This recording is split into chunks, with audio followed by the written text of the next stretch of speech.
এই ঘটনাটি ঘটেছিল বিশাল নামে একটা ছেলের সাথে। বিশাল সেদিন বাড়িতে একাই ছিল। বিশালের মা বাবা দুজনেই কোনো অফিসিয়াল মিটিংয়ের জন্য বাইরে গেছিল। বিশালের বয়স তখন 15 বছর। বাড়িতে কেউ না থাকার সুযোগ নিয়ে সে লেট নাইট পর্যন্ত গেম খেলছিল, আর গেমে তার দুজন বন্ধুর সাথেও কথা বলছিল। বিশালের কানে হেডফোন লাগানো ছিল। ফোনে ভলিউমটা বেশ জোরেই ছিল, কিন্তু যখনই সে ভলিউমটা অফ করলো তখনই সে বাইরে থেকে একটা আওয়াজ শুনতে পেল। আওয়াজটা সিঁড়ি দিয়ে নিচের থেকে আসছিল। আর বাড়িতে একা থাকলে যদি কোনো আওয়াজ আসে সেক্ষেত্রে নানান ধরনের চিন্তা মাথায় আসে। তাই বিশাল আর সেদিকে মন দিল না। সে আবার হেডফোনে ভলিউমটা অন করে গেম খেলতে থাকে। এবার প্রায় 10-15 মিনিট কোনোই আওয়াজ হয়নি, কিন্তু তারপরে গিয়ে আবারও সেরকম আওয়াজ। এবার বিশাল তার গেমের দুটো ফ্রেন্ডদেরও এই ব্যাপারে বলল, এবং তারা তাকে পরামর্শ দিল যে তোমার নিচে গিয়ে দেখা উচিত। এবং তারা এই বিষয়টা নিয়ে একটু হাসি মজাও করলো। এবার বিশাল আস্তে আস্তে নিচের দিকে গেল। সে সিঁড়ি দিয়ে নিচে যাচ্ছিল। এবার সিঁড়িতে দাঁড়িয়েই সে নিচের আওয়াজটা শোনার চেষ্টা করলো। তখনও ঠিক একই রকম আওয়াজ তার কানে ভেসে আসছিল। এবার সে নিচে গিয়ে দেখলো। নিচে গিয়ে যা দেখলো তা দেখে সে প্রচণ্ড ভয় পেয়ে গেল।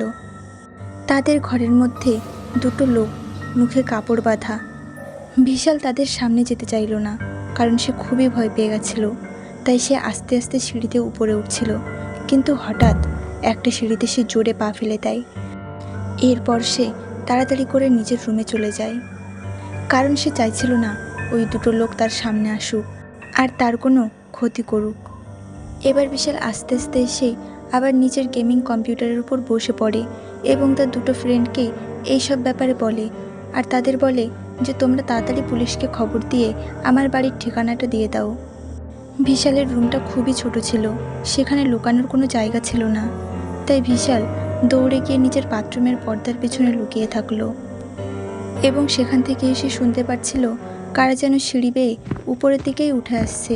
তাদের পায়ের শব্দ পরিষ্কার শোনা যাচ্ছিল। এবার কে যেন একটা বিশালের ঘরের দরজায়ও টোকা মারতে শুরু করে। সেই লোকটা খুব জোরে জোরে দরজায় ধাক্কা মারছিল। বিশাল প্রচণ্ড ভয় পেয়ে গেছিল, কারণ বাড়িতে সে একা ছাড়া আর কেউ ছিল না। এরপরে সেই লোকটা হঠাৎ দরজা খুলে ভিতরে ঢুকে আসে। বিশাল তাকে দেখে খুব ভয় পেয়ে যায়। এবার ওই লোক দুটো বিশালকে ধরে তাদের সাথে টানতে টানতে নিয়ে যেতে থাকে। আর তখনই বাইরের থেকে পুলিশের গাড়ির আওয়াজ শোনা যায়, এবং তারা সেখানেই দাঁড়িয়ে পড়ে। তারা বুঝেই গেল যে বাইরে পুলিশ এসেছে, তাই জন্য সেই দুটো লোক দৌড়ে ঘর থেকে পালিয়ে গেল। এবার পুলিশ আসলে বিশাল পুলিশদের সব ঘটনা খুলে বলে, এবং পুলিশরা সেই লোকটাকে সমস্ত এরিয়াতে রেড অ্যালার্ট দিয়ে খুঁজে বেড়ায়, এবং অবশেষে পুলিশ সেই দুটো ব্যক্তিকে খুঁজেও পায়। তারা সেই দুটো ব্যক্তির ব্যাগ থেকে ছুরি, চাকু এইসব পায়। তাই সেদিন যদি পুলিশ ঠিক সময় মতো না পৌঁছতে পারত, তাহলে হয়তো বিশাল আর বেঁচেই থাকতো না।